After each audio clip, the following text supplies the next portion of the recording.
1960, engineer Michael Warren begins the electrification of Raccoon City. The fishhead, the fifth head of the Ashford family, Edward Ashford, begins his research into what later would become known as the progenitor virus.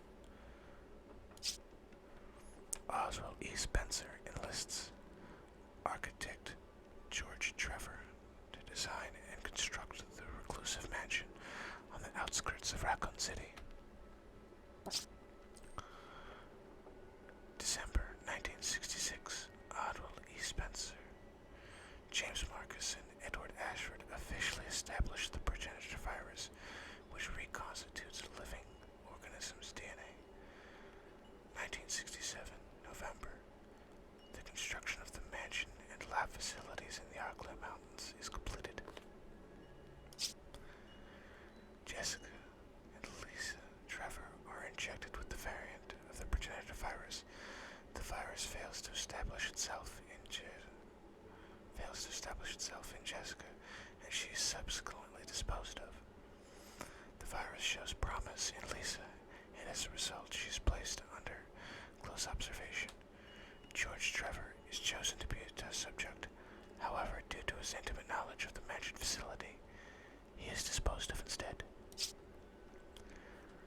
1968, the construction of Raccoon City's public transit trolleys begins in Europe, and they are quickly put into use within the city. Spencer founds the pharmaceutical company Umbrella with Marcus and Edward Ashford. The company is established to mask their biological research. Edward Ashford contracts the progenitor virus and dies. His son Alexander Ashford succeeds him as head of the Ashford family. August, the Umbrella Training Facility is established in the Arklay Mountains, with Marcus appointed as director. 1969, February. Alexander Ashford begins to design a facility in the Antarctic. He secretly makes plans to build an underground laboratory for the purpose of the Code Veronica project. November. Umbrella's Antarctic base and research facilities are completed.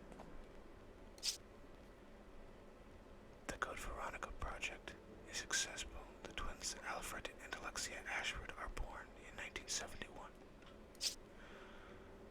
1977, Albert Wesker and William Birkin join the training facility as prospective managers. 1978, January, Marcus successfully develops the T-virus. July, the closure of the training facility is finalized. Wesker and Birkin are transferred their T-virus research. The Arklay facility, Marcus continues his own research in the closed-down training facility. 1981, July.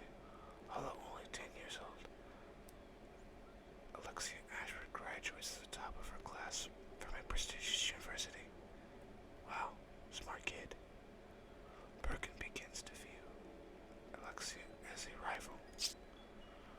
1982, Alexia injects her father, Alexander, with the T. Veronica virus, but the experiment ends in failure. 1983, December. Wesker researches the secondary exposure to the T-virus. He begins to have reservations about Spencer's plan. Alexia injects herself with the T. Veronica virus and enters a 15-year cryogenic sleep to maintain secrecy of this plan. It is reported that she died from accidental exposure to the virus. 1987, Michael Warren becomes mayor of Raccoon City.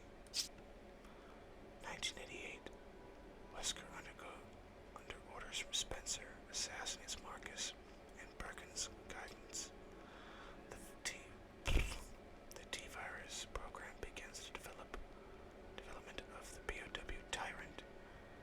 Umbrella begins work on the Nemesis project as its sixth European research facility. Umbrella begins construction of an expansive underground laboratory beneath Raccoon City.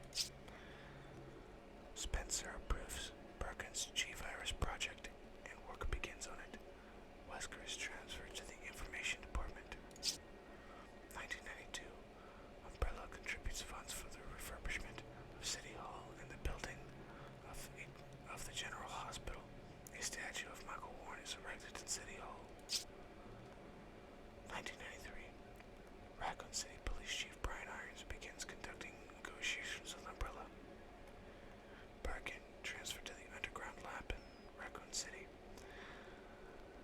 Clandestine meetings with Irons begin. Alfred Ashford graduates from university in England and becomes director of the Antarctic facility.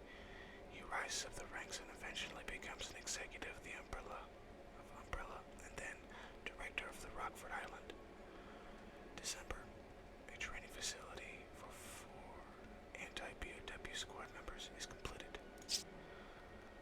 1994, John from Chicago Lab takes over for Birkin at the Arclay Research Facility. Alfred builds a private mansion and a prison on the island. In 1996, Raccoon City Police Department STARS team is founded with Wesker as captain. Hunk, later of the Umbrella Special Forces, undergoes combat training at Rockford Island. A mysterious clone of Marcus appears at the Umbrella training facility.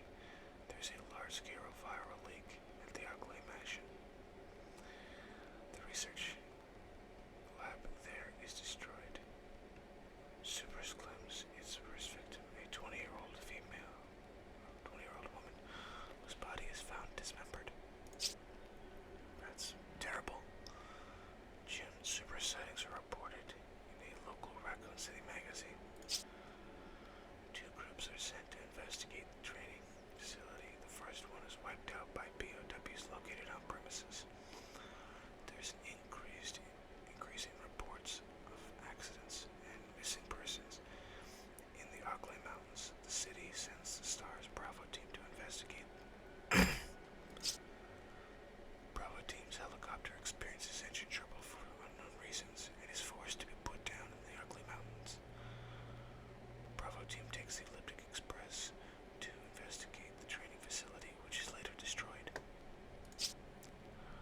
Alpha team is sent out to search for Bravo team when communication is lost. And we're back. I'm sorry about that, guys. I had to get a drink. My throat was getting a little dry.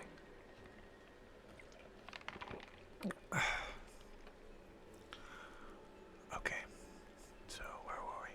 Alpha team is sent out to search for Bravo team when communication is lost.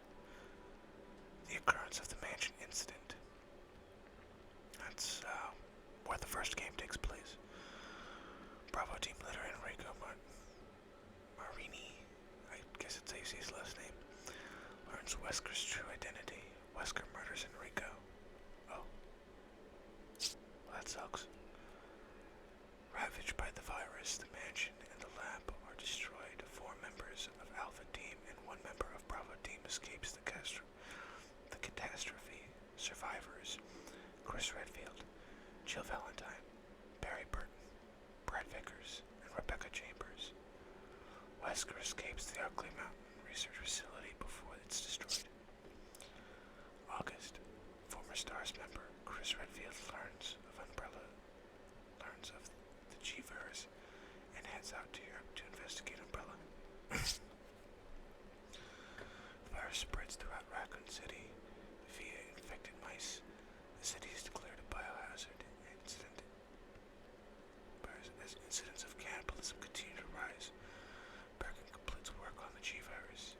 A horde of zombies attacks the city's police station. Now we're getting into events of number 2. The police station is destroyed. Chief Irons descends into mania. Warren escapes the city, but leaves his daughter behind. The UBCS, or Umbrella Biohazard Countermeasure Services, arrives in the city and begins rescue operations. Rookie police officer Leon S. Kennedy arrives in the city at the same time as Claire Redfield.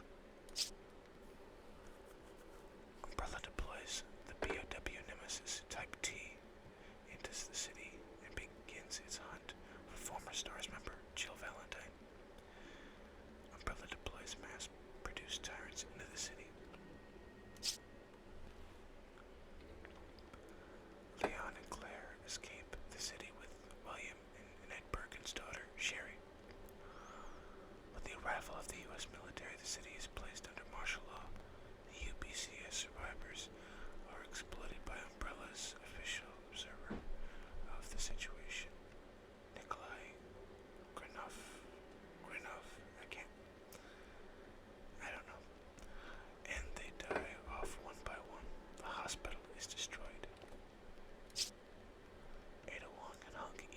gather samples of the G-Virus. The underground lab in Raccoon City is destroyed. October, the U.S. government decides to eliminate the virus threat by destroying Raccoon City with a missile strike. In December, Claire infiltrates the Paris laboratory, only to be captured and imprisoned on Rockford Island. This is... we kind of jumped over, but in the events in Raccoon City, 2 and 3 both take place there. Now we're on the, I think, 4th one technically, but not by name of series. Okay, so Wesker attacks the island with his own private force and releases the T-Virus onto the island. Claire escapes from prison and sends an email to Leon asking for help. Her location is made known to Chris. Jill escapes Raccoon City and goes to Chris's apartment, but he's already left Rockford Island. Alfred Ashford escapes the island. Chris arrives at Rockford Island and finds Wesker. Alexia Ashford wakes up from her cryogenic sleep at the Antarctic base. Alfred dies shortly after. Claire and Chris are reunited at the Antarctic base, and together they defeat Alexia. They escape before the base is destroyed. 2002. Jack Krauser, which is one of the antagonists for Resident Evil 4. Jack Krauser fakes his own death and joins Wesker's secret organization. February 2003, Chris and Jill take part in a mission to destroy the Umbrella Caucus research facility in Russia. They were successful in destroying a new POW type known as Talos, whatever. In 2004, the U.S. President's daughter, Ashley Graham, is kidnapped by the religious group known as the Los Illuminados. The actual kidnapping was carried out by Jack Krauser. Leon S. Kennedy was scheduled to join Ashley's Secret Service detail, but is ordered to find her instead. Leon S. Kennedy is injected with the Las Placas parasite by the Los Illuminados. After that, he and Ashley, who is also infected with the same parasite, take shelter in a church. After escaping the village, Leon and Ashley are forced to seek refuge in an old castle, but Ashley is once again apprehended. This time she is taken to an isolated island by Krauser under the orders of Ramon Salazar, the 8th head of the Salazar family. Leon confronts Salazar